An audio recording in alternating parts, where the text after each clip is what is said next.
Welcome to today's edition of Crypto Corner at InvestorIdeas.com, news on what's driving the cryptocurrency market. This podcast was sponsored by cryptocurrency payment technology Flip, a creation of FitPay Inc., a leading provider of cutting-edge payment technology and a subsidiary of NextID, traded on the Nasdaq under the ticker symbol NXTD.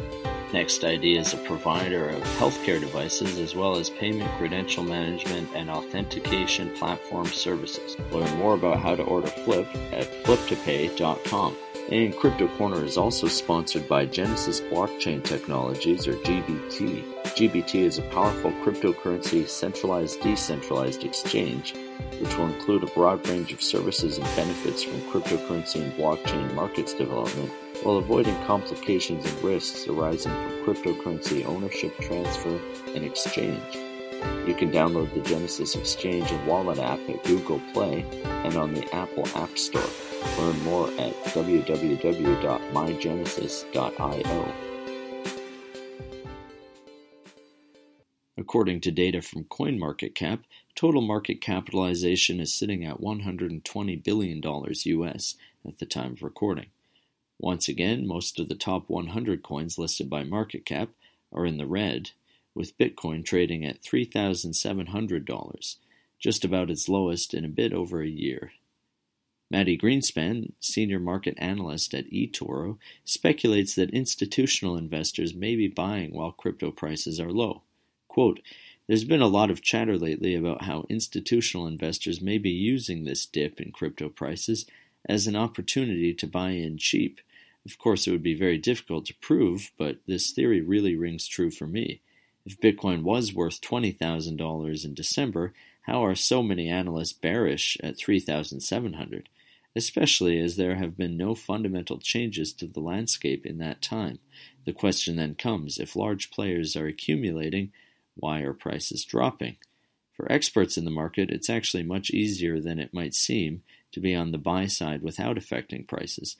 As I stated before, this is a buyer's market." And another quote, "In any case, increased volumes over the last 2 weeks in the Bitcoin future on the CBOE and CME exchanges suggest that the futures market on Wall Street are participating in the volatility. Still, the volumes in the futures contracts are still only a fraction of the market. However, on November 20th, they peaked at 87,278 BTC, which is about 8% of the volumes recorded on the crypto exchanges. All this really tells us is that they're trading more when prices are moving, and we've seen that before.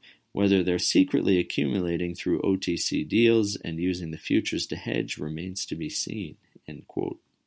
On the subject of futures, Bloomberg reports that Nasdaq is going forward with plans to list Bitcoin futures, according to two people familiar with the matter. The sources said that Nasdaq has been working to ensure compliance with the Commodity Futures Trading Commission and that they are aiming to trade in the first quarter of 2019.